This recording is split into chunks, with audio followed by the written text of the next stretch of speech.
ज्ञान, ये शब्द सुनते ही अक्सर मोटी मोटी किताबें और जटिल फॉर्मूले याद आते हैं ना। लेकिन असल में विज्ञान केवल किताबों में छपी जानकारी का नाम बिल्कुल नहीं है।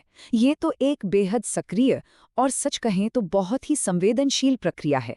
इस चर्चा में हम डेटा संग्रह की इसी संवेदनशीलता की गहराई में उतरने वाले हैं।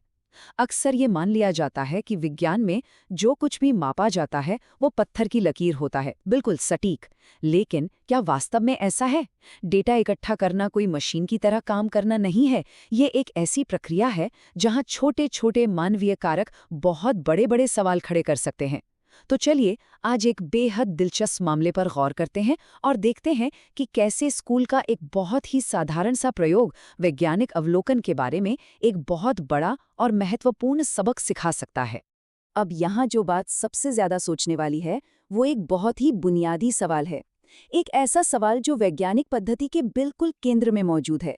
ये विचार करने वाली बात है कि अगर एक ही परिस्थिति हो, कोई एक ही घटना घट रही हो और कई अलग अलग लोग उसका अवलोकन कर रहे हों, तो क्या उन सभी की रिपोर्ट बिल्कुल एक जैसी होगी? सिद्धांत रूप में देखा जाए तो ऐसा लगता है कि उत्तर हाँ ही होना चाहिए।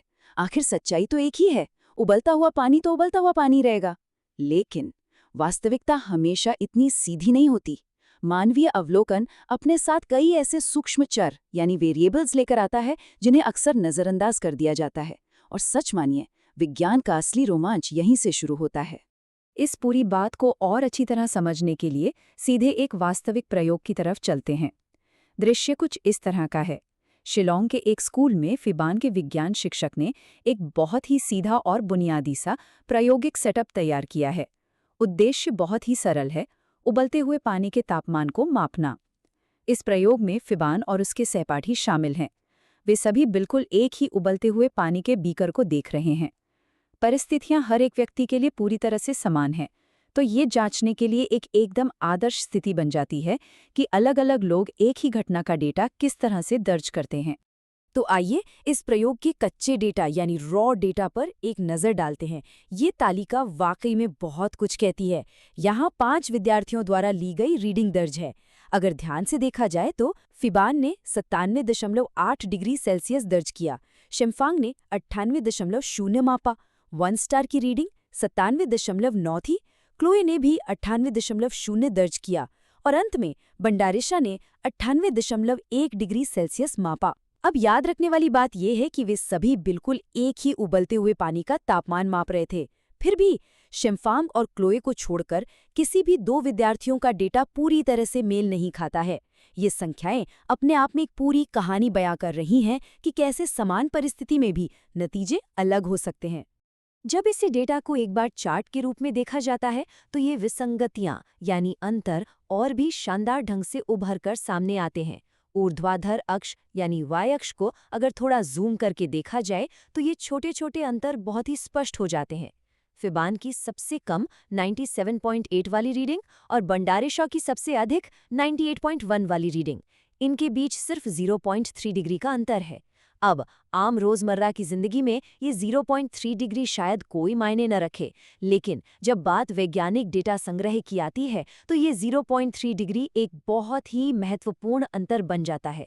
यह ग्राफ बहुत ही साफ तौर पर ये समझने में मदद करता है कि अवलोकन में आने वाली ये छोटी छोटी भिन्नताएं कितनी वास्तविक होती हैं और इन्हें किसी भी हाल में नज़रअंदाज नहीं किया जा सकता। और यहीं पर एक बहुत ही बड़ा सवाल खड़ा होता है जिस पे गहराई से विचार करने की जरूरत है। आखिर विभिन्न विद्यार्थियों द्वारा लिए गए इन पाठ्यांकों में अंतर क्यों है? चलिए थोड़ी देर के लिए एक वैज्ञानिक अन्वेषक के दृष्टिकोण से सोचा जाए। उबलते पानी का तापमान उस विशेष क्षण में तो एक ही होना चाहिए था, है ना? फिर एक ही सेटअप से अलग-अलग संख्याएं क्यों निकल कर आ रही हैं? विज्ञान में डेटा को चुपचाप स्वीकार कर लेने के बजाय उसके पीछे के कारणों पर सवाल उठाना सबसे जरूरी कदम होता है। अब ये तो स्पष्ट है कि पानी का तापमान हर 1 सेकंड में 0.1 डिग्री ऊपर नीचे नहीं कूद रहा था, तो फिर ये भिन्नता आखिर आई कहाँ से? इस सवाल का जवाब ढूंढने के लिए थोड़ी और गहराई में उतरना होगा, और यही वो विश्लेषणात्मक कदम है जो दुनिया के हर वैज्ञानिक को उठाने पड़ते हैं। सबसे पहले इन मामूली भिन्नताओं की तुलना की गई। अब अगला कदम है इन अवलोकनात्मक विसंगतियों के संभावित कारणों पर विचार करना। क्या ऐसा हो सकता है कि थर्मामीटर देखने के कोण में यानी एंगल में कोई अंतर रहा हो, या शायद किसी ने रीडिंग लेने में थोड़ी जल्दबाजी कर दी हो? क्या ये भी संभव है कि पानी के पूरी तरह से उबलने से पहले ही तापमान दर्ज कर लिया गया हो? एक साधारण से कक्षा के प्रयोग में भी कितने सारे चर एक साथ काम कर रहे होते हैं, ये वाकई हैरान कर देने वाला है। इन सब बातों पर विचार करने के बाद जो सबसे महत्वपूर्ण बिंदु निकल कर आता है, वो एक बड़े निष्कर्ष की ओर इशारा करता है। संभवतः सभी विद्यार्थियों द्वारा पाठ्यांक लेने का सही तरीका नहीं अपनाया गया। यह एक बहुत ही शक्तिशाली और आंखें खोल देने वाला वाक्य है। इसका सीधा सा मतलब ये है कि डेटा में आई ये भिन्नता पानी के कारण नहीं थी, बल्कि यह उस कार्यप्रणाली के कारण थी जिसे इंसानों ने अपनाया। विज्ञान में केवल यह जानना ही काफी नहीं है कि क्या मापा जा रहा है, बल्कि यह जानना भी उतना ही अहम है कि उसे कैसे मापा जा रहा है। उदाहरण के लिए, थर्मामीटर को पढ़ने का एक बिल्कुल सही तरीका होता है, उसे एकदम सीधा रखना और आंखों को पारे के स्तर के बिल्कुल समानांतर रखना। यदि थर्मामीटर को थोड़ा सा भी ऊपर या नीचे से देखा जाए तो रीडिंग तुरंत बदल जाएगी। तो यह स्पष्ट है कि मानवीय कार्यप्रणाली ही इतने सटीक डेटा में भी अंतर पैदा कर देती है। तो इस पूरी चर्चा के अंत में देखते हैं कि ये हमें कहाँ ले जाती है। ये पूरी पड़ताल एक बहुत ही अंतिम लेकिन विचारोत्तेजक प्रश्न पर लाकर छोड़ देती है। वैज्ञानिक प्रयोगों में परिणाम का कितना हिस्सा उस वास्तविक घटना पर निर्भर करता है जिसका अध्ययन किया जा रहा है, और कितना हिस्सा उस इंसान पर निर्भर करता है जो उसका अवलोकन कर रहा है। शिलांग के इस छोटे से कक्षा प्रयोग ने बहुत ही खूबसूरती से ये साबित कर दिया है कि मानव अवलोकन कभी भी पूरी तरह से निष्क्रिय नहीं होता।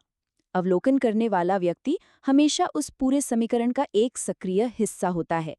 इसलिए भविष्य में जब भी कोई वैज्ञानिक डेटा सामने आता है तो केवल उन संख्याओं पर ही नहीं रुकना चाहिए, बल्कि उस पूरी प्रक्रिया और उन इंसानों के बारे में भी जरूर विचार किया जाना चाहिए जिन्होंने उसे मापा है। इस विश्लेषणात्मक सफर का हिस्सा बनने के लिए बहुत बहुत धन्यवाद।